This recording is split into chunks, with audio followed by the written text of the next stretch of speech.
Jadi apa yang kamu bicarakan dengan Zhu Jiuyin adalah untuk membantu kami menyelesaikan kontrak Dao Surgawi. Jadi biarkan kami membantumu menemukan harta karun Surgawi Dao. Percakapan di Jiang berbalik dan berbicara tentang pembicaraan antara Bai Guanxing dan Zhu Jiuyin tempo hari. Dan Zhu Jiuyin tersenyum dan berkata, apa? Tidakkah menurutmu itu tidak sepadan? Apakah menurutmu itu murah? Nada bicara di Jiang sedikit suram. Dia membantu menyelesaikan kontrak surgawi. Tetapi biarkan mereka membantu menemukan harta surgawi. Kekuatan surga itu mengerikan. Tetapi sangat disayangkan bahwa dunia berubah. Dan kita semua menjadi lebih kuat. Lagi pula, kita hampir tidak dapat menggoyahkan kekuatan surga. Anda hanya menyelesaikan kontrak surgawi. Tetapi Anda menginginkan bantuan dari istana iblis kuno kita? Kata-kata di Jiang cukup masuk akal. Bagaimanapun, pengadilan iblis kuno seperti awan. Terutama dua hegemon Kaisar Jun dan Dung Huang Taiyi. Meskipun mereka disebut Kaisar Iblis, bagaimana kekuatan mereka dapat diukur oleh Kaisar? Faktanya, ini adalah Qin Yichen, yang merupakan orang luar yang bukan ras iblis, yang menganggap tiga pengadilan iblis kuno sebagai Kaisar Iblis. Tetapi di pengadilan iblis kuno, gelar kehormatan Kaisar Jun dan Dung Huang Taiyi adalah surga tertinggi. Bukan hanya Kaisar Iblis. Tetapi Bai Guanxing juga memiliki alasannya sendiri. Anda harus tahu bahwa kontrak surga terikat pada Anda dan tidak ada hubungannya dengan saya. Naga hitam itu tidak sederhana, tetapi hanya memiliki kekuatan untuk mencuri Lei Ze. Melawanku tidak akan mengarah ke Tianwei dan hukuman, tetapi itu berbeda untukmu. Disinilah letak kepercayaan Bai Guanxing. Kontrak surga tidak membatasi pertarungan antara keturunan 10 ras dewa besar.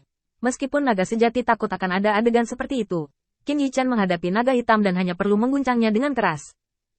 Tapi di Jiang berbeda, tidak hanya harus menghadapi kekuatan naga hitam. Setiap kali dia menembak, bahkan jika itu hanya menghancurkan ruang dan menyebar ke naga hitam, dia akan dihukum oleh surga. Selain itu, Di Jiang merasa sangat jelas bahwa hukuman surgawi Dao yang ditarik naga hitam ini tidak lemah. Hampir sama dengan fluktuasi Dao surgawi yang disebabkan oleh menyakiti putra Bai Ze. Tidak mungkin, naga hitam itu diubah oleh tulang belakang Lei Ze. Selain itu, bukan hanya di Jiang, 12 penyihir leluhur, dan 10 komandan setan besar, tetapi juga di Jun, Dong Huang Taiyi dan Si He yang telah menandatangani kontrak surgawi. Jelas, jika masalah ini tidak diselesaikan, masih akan ada pertemuan penyihir bermartabat yang disergap dan diejek oleh para murid leluhur hitam seperti di Jiang hari ini. Adalah masalah besar bahwa penyihir leluhur kita bergabung untuk melawan luka-luka, membagi hukuman, dan menghancurkan naga hitam sampai mati. Di Jiang bukan orang yang lemah. Dia sudah mulai bertanya-tanya bagaimana cara membunuh naga hitam. Tetapi apa yang dikatakan Bai Guanxing memang masuk akal. Kelahiran naga hitam mungkin memengaruhi keberuntungan naga asli, tetapi jalan surga tidak dapat menghukum Qin Yichen. Pada akhirnya, merekalah yang terikat. Bahkan langkah leluhur hitam untuk berurusan dengan keturunan naga sejati adalah yang kedua. Karena meskipun tidak ada naga hitam, atau kekuatan memadatkan naga hitam untuk menciptakan murid lain, dan kemudian bertarung dengan Qin Yichen, efeknya adalah sama. Tapi itu sangat tidak nyaman bagi nenek moyang penyihir yang menandatangani kontrak surgawi. Di Jiang merenung sejenak, seolah-olah masalah ini tidak dapat dijelaskan dengan jelas dalam beberapa kalimat. Dia hanya bisa berkata, saya akan memberitahu Yang Mulia segalanya hari ini. Itu tergantung pada bagaimana Anda memutuskan. Adapun kamu. Di Jiang melirik Qin Yichen dan berkata, sebelum hasilnya keluar, saya akan membiarkan Anda berjalan di alam semesta kuno, dan akan ada berita tentang sifat yang tak terkalahkan, dan saya akan memberitahu Anda sesegera mungkin. Kamu juga, tak terkalahkan, kita masih bisa bergandengan tangan. Di Jiang adalah penyihir leluhur, dengan posisi tinggi di istana iblis kuno. Ini adalah sesuatu yang dapat dilakukan Tuhan. Tetapi agak kuno dan sombong untuk membuat Putri Wenxing mengerutkan hidungnya. Apa artinya membiarkan kita masuk jalan alam semesta kuno?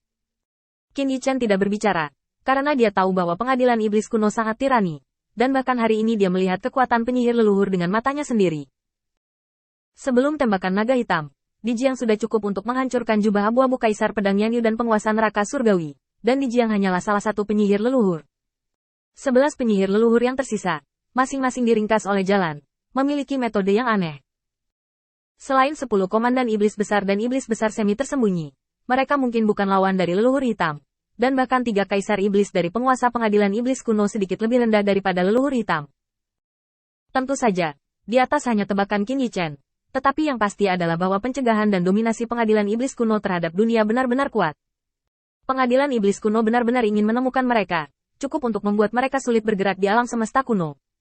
Bai Guanxing sedikit mengangguk dan mengenali kata-kata ini. Terima kasih. Di Jiang tidak banyak bicara.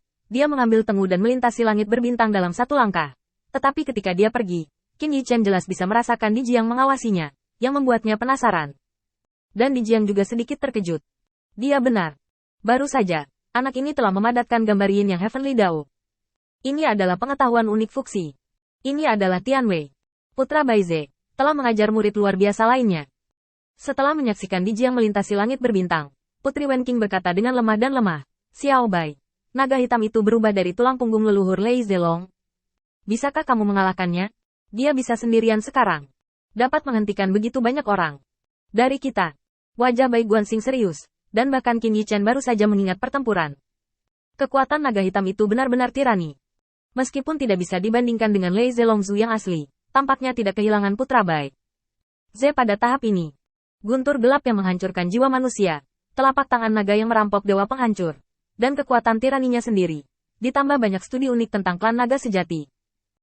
Dapat dikatakan bahwa naga hitam memiliki kekuatan naga asli dan warisan leluhur hitam, dan ditambah dengan kontrak tirani surga dan hukuman, begitu lahir, itu sudah cukup untuk menjadi duri di mata orang yang begitu kuat. Nenek moyang. Dan Putri Wenqing tiba-tiba berpikir bahwa naga hitam ini telah diubah oleh tulang belakang naga Leize, bahwa kakak Xiao Bai, Bai Linglong, Putri Baize, tampaknya masih berada di tangan leluhur Hei. Jika Bai Linglong menjadi seperti ini suatu hari nanti, maka untuk Xiao Bai, saya khawatir itu akan lebih baik untuk ditangani daripada naga hitam. Sayangnya, Di Jiang ragu-ragu, dia masih belum memutuskan untuk berperang dengan leluhur hitam. Bai Guanxing menggelengkan kepalanya dan menghela nafas. Jika Di Jiang baru saja ingin menghentikan naga hitam, dia akan bersedia untuk pergi keluar dan membunuh naga hitam yang baru lahir secara langsung. Qin Yichen juga tampak khawatir. Selain Bai Linglong, ada juga kontrak surga. Harta yang ditinggalkan oleh naga asli kepada keturunan ini telah digunakan oleh leluhur hitam.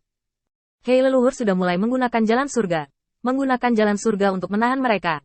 Untuk melawan pembangkit tenaga listrik alam semesta. Dan Bai Guanxing bernegosiasi dengan pengadilan iblis kuno untuk membantunya menyelesaikan kontrak Dao surgawi. Jika kontrak surgawi Dao diselesaikan, akankah pengadilan iblis kuno mengambil tindakan terhadap Anda? Dan tidak akan ada hukuman oleh Dao surgawi.